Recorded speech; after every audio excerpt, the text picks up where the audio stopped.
கடன்காரன் தேடின்னு வந்து மறைஞ்சு வாழறவங்க, பலவீனர்கள், அப்படிப்பட்ட 400 பேர் வந்து அதுல்லாம் கோகிக்கு போயிட்டாங்க. அந்த 400 பேருக்கு இவர் தலைவர் ஆயிட்டாரு. இவர் தலைவராகி பெரிய பெரிய வெற்றிகளை பெற்றுக் கொண்டு வராரு. இப்போ அமலேக்கியர் வந்து இவருடைய மனைவி பிள்ளைகளையும் இந்த 400 பேருடைய மனைவி பிள்ளைகளையும் பிடிச்சுன்னு போயிட்டு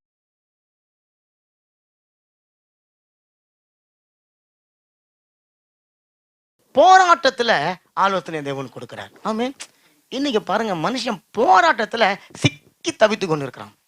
ஏதோ புயல் அடிச்சா கூட 3 நாள்ல மேட்ரு முடிஞ்சிடும். இவன் 30 வருஷமா 300 வருஷமா போராடி இருக்கிறான். அந்த புயலுக்காத்த வாழ்க்கையில ஓஞ்ச மாதிரியே இல்ல. போராட்டம், பாடு, அதனால சிக்கி தவித்து கொண்டு இருக்கிறாங்க.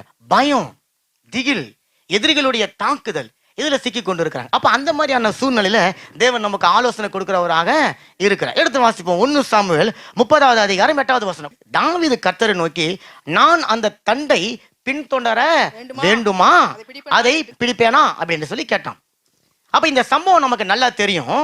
அமலேக்கியர் வந்து தாவீது கூட இருந்த 400 பேர். அந்த 400 பேர் யாருன்னு சொன்னா, அதுல்லாம் கோகிக்கு போனவங்க, கைவிடப்பட்டவங்க, நொந்தவங்க, கடன்காரன் தேடின்னு வந்து மறைஞ்சு வாழறவங்க, பலவீனர்கள், அப்படிப்பட்ட 400 பேர் வந்து அதுல்லாம் கோகிக்கு போயிட்டாங்க. அந்த 400 பேருக்கு இவர் தலைவர் ஆயிட்டாரு. இவர் தலைவராகி பெரிய பெரிய வெற்றிகளை பெற்றுக் கொண்டு வராரு. இப்போ அமலேக்கியர் வந்து இவருடைய மனைவி பிள்ளைகளையும் இந்த 400 பேருடைய மனைவி பிள்ளைகளையும் பிடிச்சுன்னு போயிட்டாங்க. அப்போ தாவீது வந்து நின்று பார்க்குறாரு. சிக்லாக்கில் வந்து சிக்கினுக்கிறாரு. இப்போ சிக்கின்னு யோசனை பண்ணினுக்கிறாரு, என்ன பண்ணுறதுன்னு தெரியாது. கூட இவன் காப்பாற்றி இத்தனை நாளாக வழி நடத்தி கொண்டு வந்த அந்த 400 பேரும் இப்போ தூக்கினாங்க. கையில் கோலு கம்பு போட்டு தாவீதை எப்படியாவது நம்ம அடிச்சு நொறிக்கணும்னு சொல்லிட்டு 6வது வசனம் சொல்லுது, அவனை கல்லறிய வேண்டும் என்று சொல்லி கொண்டார்கள். தாவீது தன் தேவனாகிய கர்த்தருக்குள்ள தன்னை திடப்படுத்தி கொண்டான். இதாங்க உங்களுக்கு நடக்கும். ஆமா, சில நேரங்கள்ல நாம உதவி செஞ்சிருப்போம். புரியுதுங்களா? நாம தான் வலுக்கு பாருங்க. இவனே தன்னந்தனியா ஓடி போய் உட்காந்துன்னு ஒரு குகையில மறைஞ்சுனுக்கிறான். இவனை நம்பி வந்த 400 பேரும் உதவாதக்காரங்க, ஒன்றுத்துக்கும் பிரயோஜனம் இல்லாதவங்க. அதுங்களை கூட்டு வச்சு கற்றுக் கொடுத்து அவங்களுக்கு உதவி செஞ்சு இந்த தேசத்துல வாழ நன்மையை செஞ்சு கொடுத்து அவங்க வீட்டில் போய் உட்காந்து வேலை செஞ்சு அவங்க பிள்ளைங்களுக்கு ஊழியம் செஞ்சு அவங்களுக்கு ஊழியம் செஞ்சு அவங்களுக்கு உதவி செஞ்சா இப்ப எதிர்த்துக்குன்னு வராங்க அடிக்கிறதுக்கு நம்மள. ஆமா, கல்லு கோலு வார்த்தை சொல்லு தூக்கின்னு வந்து ஊர் உள்ளா போய் நம்மளுடைய பேரை நாரடிச்சின்னு இருக்கிறாங்க. காரணம் என்னதுங்க? உதவி. நம்ம உதவி செய்ய போறோம் பாருங்க. நம்ம கிட்ட எந்த கெட்ட எண்ணமோ இல்லை, கெட்ட நோக்கத்தோடு போல. தாவீது ஏதாவது நினச்சின்னு போனானா உதவி செஞ்சனா கிடையாது. அவன் யாரையாவது தேடின்னு போனானா இல்லை, அவனை தேடின்னு வந்தாங்க 400 பேரும். அந்த 400 பேருக்கு வாழ வழி செஞ்சு கொடுத்து அவங்க வாழ்வதுக்கு உதவி செஞ்சு கொடுத்து பொண்டாட்டு புள்ளிங்களை வச்சுன்னு காப்பாத்தி ஒரு பெரிய தலைவனா இருந்து கொண்டு இருக்கிறான் தாவீது. ஒரு சூழ்நிலை வந்துருச்சு, யோசிக்கிறது கூட அந்த ஜனங்களுக்கு இல்லை பாருங்க. கல்லை தூக்கிக்கினாங்க, தாவீத அடிக்க வராங்க. வசனம் சொல்லணும், தாவீது மிகவும் நெருக்கப்பட்டானா. நீங்க நெருக்கப்பட்டு இருக்கீங்களா? அந்த மாதிரி நெருக்கப்பட்டு இருக்கிறீங்களா?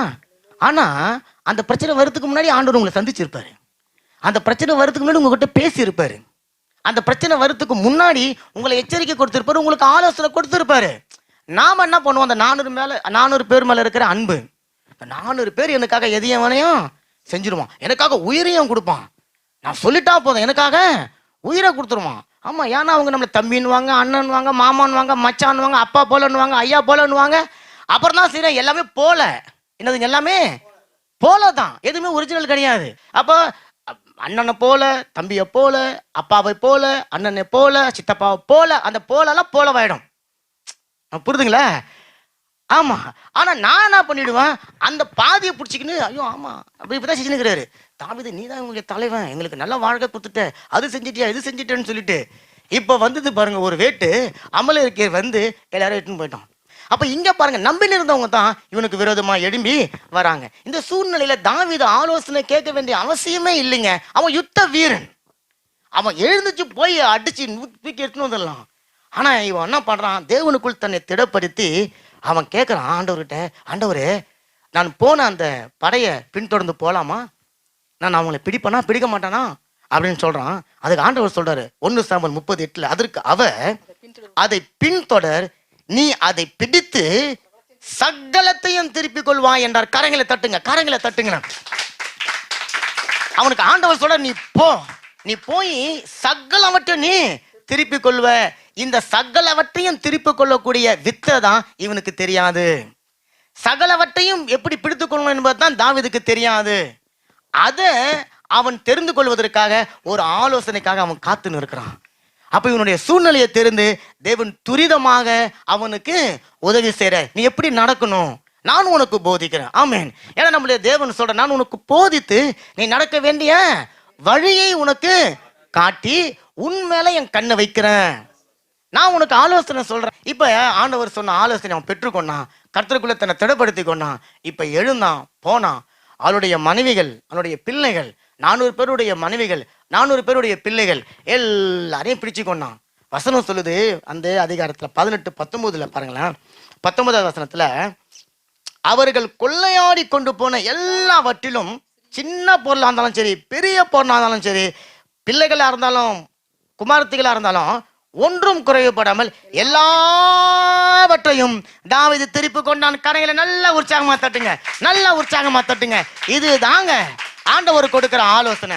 நீ போய் நீ எதை மட்டும் நீ பிடித்து கொண்டு வர மாட்ட. நீ செய்யாத, நீ சம்பாதிக்காத, நீ பெற்றுக்கொள்ளாத, நீ உழைக்காத, நீ தேடாத சகலவற்றையும் உனக்கு கொடுத்து உன்னை அங்கிருந்து திருப்தியாக அவர் கொண்டு வருகிற தேவனா இருக்கிறார். அமலேக்கே ஊரு ஏமாத்தி ஒல்லையில போட்டு நாட்டை ஏமாத்தி என்னென்ன சேர்த்து வச்சிருந்தானோ அதெல்லாம் தாவீது ஒரே நாள்ல கொண்டு வந்துட்டார். இப்ப தாவீது உட்காந்து யோசனை பண்ணியிருப்பாரு, என் பொண்டாட்டியை ஒண்ணு மொத்தம் நல்லதுதான் இல்ல, என் பொண்டாட்டி பிள்ளைங்கள அமலேக்கடி பிடிச்சுன்னு போனது நல்லதுதான் இல்ல, ஏன்னா அந்த தீமையிலையும் எனக்கு ஒரு நன்மை வந்துருச்சு பாரு. என் பொண்டாட்டியை மட்டும் நான் வச்சிருந்தானே, என் பொண்டாட்டி கூட தான் இருப்பேன், சேர்த்து பொருளும் வந்துருச்சு. ஆமே, நல்ல காரியங்களை தட்டுங்க, நல்ல காரியங்களை தட்டுங்க. அதுதான் ஆண்டவரே. ஆமென், அல்லேலூயா. மனுஷன் பார்க்கிற விதத்துல பார்க்கல. அப்ப தாவீதினுடைய வாழ்க்கையில பாருங்களேன், எழுந்து போனது எல்லாவற்றையும் அவன் திரும்ப பெற்றுக்கொண்டான். சத்துருக்களால, எதிரிகளால சூறையாடி கொண்டு போகப்பட்ட தன்னுடைய மனைவி பிள்ளைகளை, ஆமென், இழந்து போன ஒரு மனுஷன், நம்பினவர்களால ஆமென் கல் எடுந்து அடிக்கப்பட்டு அவமானத்தை சுமந்து கொண்டிருந்த ஒரு மனுஷனுடைய வாழ்க்கையில தேவன் சந்தித்து அவனுக்கு ஒரு ஆலோசனையை கொடுத்து அவனுடைய பேரை பிறக்க போகிற தன்னுடைய குமாரனுக்கே வைக்கும்படிக்காக, தாவீதின் குமாரன் என்று சொல்லி தன்னுடைய குமாரன் அழைக்கப்படும்படிக்காக ஒரு ஆலோசனையை கொடுத்தாருல்ல, அந்த ஆலோசனை கர்த்தர் தான் இன்னைக்கு உங்களை சந்திக்கிற